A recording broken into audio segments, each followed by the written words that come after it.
இன்றைய படம் terror teacher. ஆரம்பமே பலத்தாடி. ஒருத்தர் கூட்டம் கூட்டமா அடிச்சுபிட்டு இருக்காங்க பாருங்க. அப்புறம் 7 வருஷம் கழிச்சு ஒரு வீட்டுக்காரர் நடராஜ்னு ஒருத்தர் அவரு ரூமுக்கு அனுப்புறாரு. அடுத்த ரூம்ல யாரு இருக்காங்கன்னு நடராஜ் கேக்குறாரு. ஆனா வீட்டுக்காரர் சொல்றாரு அவங்க தற்கொலை பண்ணிட்டாங்கன்னு. அடடா, சபாஷ். அப்புறம் ஸ்கூல்ல ஒரு கூட்டம் பயங்கரவாதிகள் மாறி ஒரு டீச்சர் பார்க் சீசான்னு ஒருத்தர அசிங்கமா அடிச்சு ஹாஸ்பிடல்ல போட்டிருக்காங்க. அப்புறம் டீச்சர் கூட்டமும் ஒரு சூப்பர்வைசரும் சண்டை பத்தி பேசிக்கிட்டு இருக்காங்க. டீச்சர்லாம் பயந்து போயிருக்காங்க.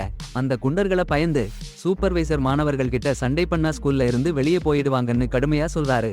அப்புறம் என்னன்னு ஒரு டீச்சரை புது டீச்சர் தேடி அந்த பயங்கரவாதிகளை ஒடுக்குறதுக்குன்னு சொல்றாரு. அப்புறம் ஒரு பழைய மாணவன நாடாஜியை சம்மன் பண்றாரு. பார்க் சி சாங்குக்கு பதிலா. ஆமா, நம்ப முடியல. அப்புறம் நாடாஜி ஸ்கூலுக்கு போறப்ப அந்த பொல்லாத கும்பல் ஸ்கூல் யூனிஃபார்ம் போட்டுட்டு சிகரெட் பிடிச்சுக்கிட்டு இருக்கிறத பாக்குறாரு. அடப்போடி, சிகரெட் போடுங்கன்னு சொல்றாரு. ஆனா அந்த கொள்ளைக்காரங்க கேட்கவே மாட்டேங்கிறாங்க. பலமுறை சொன்னாலும் கேட்கல. ஏளனமா பேசுறாங்க.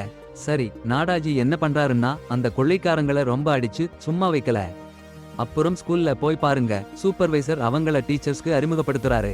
அப்புறம் கிளாஸ் ரூம்ல போய் பாருங்க, மாணவர்கள் சந்தோஷமா இருக்காங்க. டீச்சர்ஸ கேட்கவே மாட்டேங்கிறாங்க. அப்ப நாடாஜி எல்லாரோட கவனத்தையும் வாங்குறாரு. தன்னை அறிமுகப்படுத்திக்கிறாரு. அவங்க பெயரை ஏளனமா பேசுறாங்க. ஆனா நாடாஜி அவங்கள நல்லா கட்டுப்பாட்டுல வச்சு ஒழுங்கா நடத்திக்கிறாரு. அந்த முன்னாடி அடி வாங்கின கும்பல் அமைதியா இருக்கு. அடுத்து என்ன நடக்குதுன்னு பாருங்க. சரி, பாருங்க. ஒரு டீச்சர் இருக்காங்க, யாங் ஜி அப்படின்னு. எல்லா ஜாதி ஆளுகளையும் டேட் பண்ற கெட்டிக்காரி. இந்த ஒரு அக்கவுண்டன்ட் கூட டேட் போறாங்க.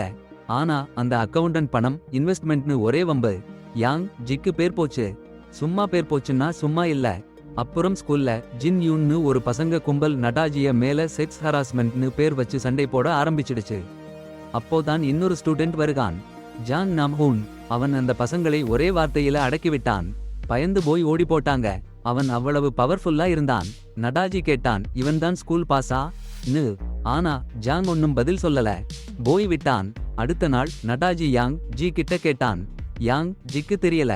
அப்புறம் சார்சின்னு ஒரு டீச்சர் சொல்றாரு, இந்த ஜாங் மிடில் ஸ்கூல்ல இருந்து தான் பாஸ் னு. அதுக்கு மேல கிளாஸ் இன்சார்ஜ் சொல்றாரு, ஜாங் எப்போவும் பாஸ் தான் னு.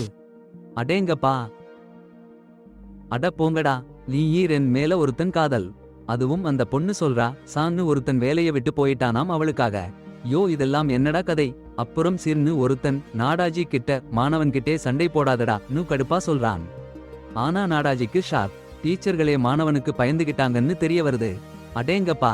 கிளாஸ்ல ஈரென் சொல்றா, லீ ஜின் யங்னு ஒரு பிரபல நடிகர் கிட்ட கான்ட்ராக்ட் சைன் பண்ணியாச்சுன்னு.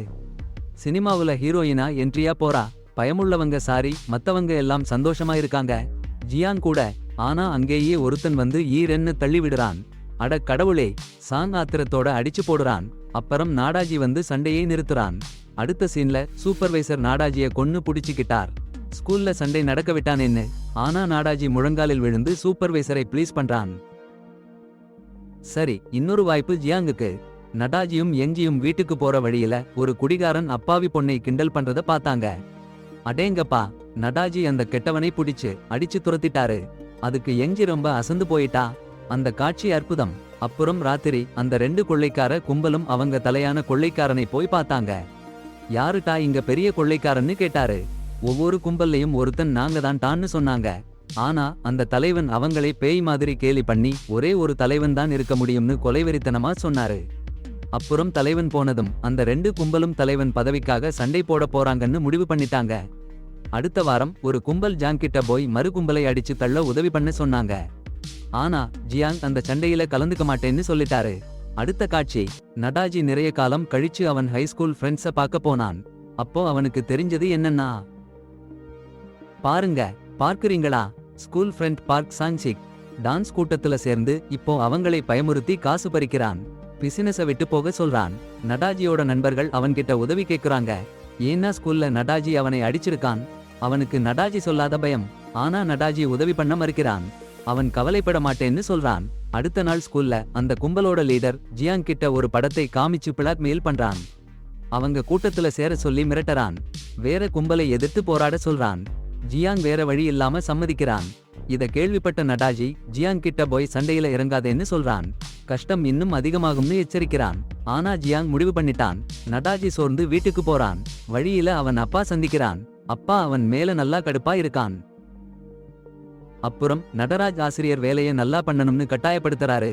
அடுத்த நாள் சீர்யா அந்த கொண்டாட்டக்கார கும்பலோட தகராற கேள்விப்பட்டு சூப்பர்வைசர் கிட்ட உடனே சொல்லிட்டாரு. அப்புறம் வழக்கம் போல யங்ஜி அம்மாவை வார இறுதி டூர் போக சொல்றாரு. ஆனா அவங்க ஒத்துக்க மாட்டேங்கிறாங்க. ஏன்னா பல தடவை சொல்லி சலிச்சு போயிட்டாங்க. அப்ப சீர்யா கத்துறாரு. நடராஜ் பிடிச்சிருக்கானுங்களான்னு கேக்குறாரு. நான் தான் அவனை விட கொஞ்சம் ஜாஸ்தி ஆளுதான்னு கூவுறாரு.